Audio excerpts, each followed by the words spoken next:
If you want to learn all about the Neko Rig, you're in the right spot. My name is Wesley Littlefield, and today I'm going to show you how to rig it and how and where to fish the Neko Rig so that you are either bringing home more fish or at least you're catching more fish to show all your buddies that you're the better angler than they are. Let's get started.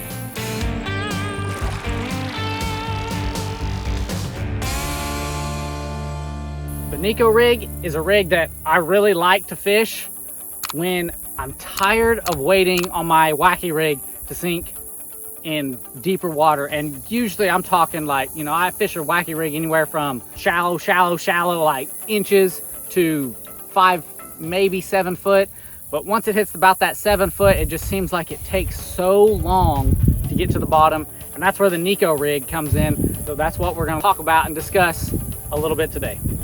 So first we're gonna talk about how to rig the Neko Rig. It's really super simple, so there's no need to overcomplicate it. The way I started rigging it was just running the soft plastic like you would a Wacky rig right through the middle and just rigging it just like that. Now they've come out with fancy tools for like a Wacky rig tool that you can use with O-rings, and I've actually got one. And to do that, all you do is you stick your worm inside the tool and you run your O-ring, if I can get just one, all the way down it.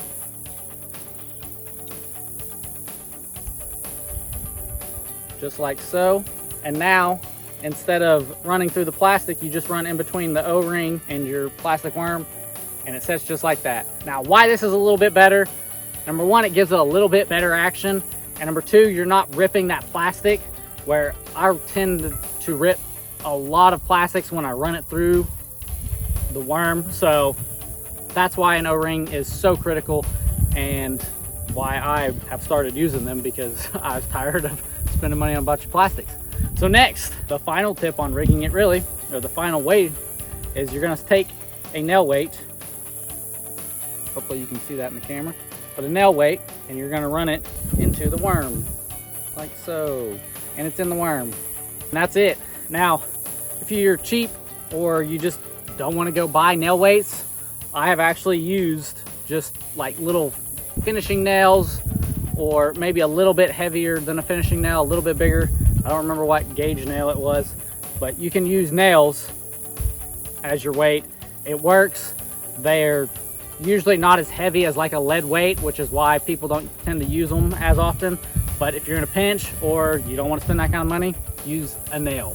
So now that we've got it rigged, let's go learn how to fish it. The first thing about fishing the Neko Rig is that you want spinning gear. It's a really light, soft plastic, and it's really difficult to cast with a bait caster. 99% of the time, I'm throwing it on spinning gear. Lighter line, really, it doesn't matter a whole lot. I tend to stick about 12 pounds. That's about the sweet spot for me. Of course, I use fluoro typically because it sinks. You can run it on a leader, you know, from braid to fluoro, but typically straight fluoro is what I do. All right, so fishing it actually, it's very similar to a Wacky rig. You know, you rig it in the middle and it's got a real similar action to a Wacky rig. Really the only difference is that nail weight in it. And what that nail weight does is it helps it sink faster, so you can fish it in deeper scenarios, and it makes it stand up and have a little bit different action when it's on the bottom. And that's usually what triggers the bites. So unlike a Wacky rig where you're gonna be popping it and letting it sink down, do that with a nail weight or with a Neko Rig. But when you let it sink down, you let it sink and set there.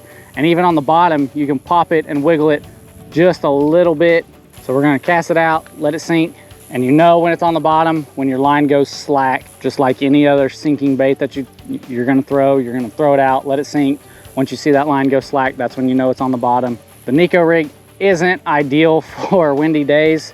Even the gentle breeze that I've got going here today is enough to blow that back to me, which makes it hard to feel a bite. We cast it out, we're gonna let it sink, we're gonna bounce it off the bottom, and really, it doesn't take much. You can feel it at the rod tip. When you get it just right, you can kind of feel it thump, thump, thump, thumping at the end of your line along the bottom as you are slowly dragging it back to you. And after you are certain that, hey, this technique isn't working, of course there's others you can do, such as casting it out letting it sink. It's always important to let it sink. This is because of the weight, because just the way it's rigged, everything. It looks best, it performs best when you let it sink. You're not gonna just straight retrieve it, you know, right off the cast. You're gonna let it sink, and maybe you don't have to let it sink to the bottom before you get a bite, but oftentimes it's best to let it sink to the bottom. That way you can figure out the depth, that way you can figure everything out, and then you can pop and let it sink back down. Reel up your slack a little bit, pop it, and let it sink back down. What's great about the Neko Rig is that it sinks a lot faster than a Wacky rig.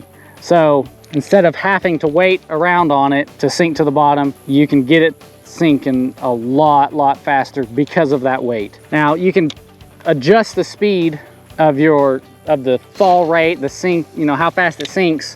Number one, by if you have a heavier nail weight, of course, but also if you get a bigger soft plastic with more surface area, then it's gonna cause that to sink a little bit slower and be a little bit better. Or not necessarily a little bit better, but if you need a slower fall rate, then it would be better. Let's talk a little bit about where to throw the Neko Rig. Now, because it is an exposed hook, yeah, all this submerged vegetation, if I throw it in there and I'm bouncing it around, I drag it through here, it's gonna catch some of it, as you can see right there. That little bit isn't that big of a deal, but it still catches it. And if it was to catch more and more and more, then bass just aren't gonna like it. Now, that said, this is actually a really good technique for a long grass, and even in, you know, not sticky, nasty grass. This is more like mossy, nasty stuff, and I don't like throwing it in there, but along the edge of this is really good.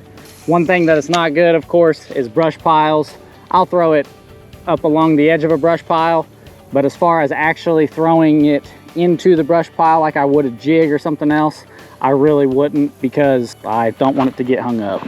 You can kind of see that artificial brush pile sticking out in the water out there. With those, I can throw it into those. Fairly confident I'm not gonna get hung up because I made them and I know what the snags are and stuff, but on a brush pile that I really don't know anything about, I'm probably not gonna throw it into it.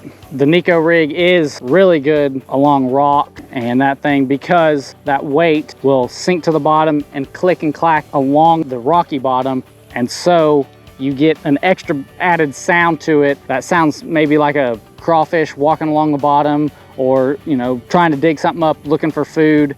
And that will also attract the bass's attention, as well as that crazy looking action that we get from the Wacky rig and the Neko Rig. This pond is really muddy bottom. There's little to no rock at all. It's mostly just silted in after years. It's an old farm pond, so there's not a lot of rock. There's really not anything but just mucky nastiness. Oh. Got him. And so, right on cue to negate everything that I was gonna say, this isn't the best place for the Neko Rig, but that doesn't mean you can't catch them with it. Right in the top of the mouth where you want it. There he is, another little bass. But the reason it's not the best area, habitat, whatever, for the Neko Rig is because bass tend to don't like to shove their face in the mud. You know, we don't like to shove our face in the mud. It makes it hard for them to breathe. It muckies up the bottom, makes it harder for them to see. They don't like to do that. And typically this Neko Rig's on the bottom. The one thing that it does have that makes it okay is that as you're reeling it, your hook is actually not on the bottom, and as you're dragging it along the bottom and shaking it, you are creating a little bit of a dust cloud, and that will get a bass's attention, because once again, you know, it looks like a crawfish or a crawdad, whatever you want to call them, or an injured bait fish running along the bottom and just confused, and looks like an easy meal to the bass, and so they will come and get it. Clearly, because I just caught one. I tend to rig up the Neko Rig after I've determined that, hey, most of my bites with the Wacky rig are coming from the bottom, or the fish just aren't shallow anymore, but I think they still will bite the Wacky rig. I'll go with that Neko Rig. Though it has a little bit different action, it sinks faster, so it gets down to the bottom, and I know that I have a better chance of staying in that strike zone. Strike zone is where the fish is most likely gonna bite your lure. I know it's gonna stay in the strike zone for the most period, so I have the highest chance of getting a bite, and that's when I typically go with the Neko Rig. It's very versatile, and it's not a super slow technique, though it can be. And much like a drop shot, you can just be sitting there and just kind of wiggling it like you would a drop shot. Now, if you enjoyed this video, I've actually got a video on the Wacky Rig down below me if you want to know how to rig the Wacky Rig and a little bit on how to fish it. Otherwise, I want you guys to always remember that education is important, but fishing is essential.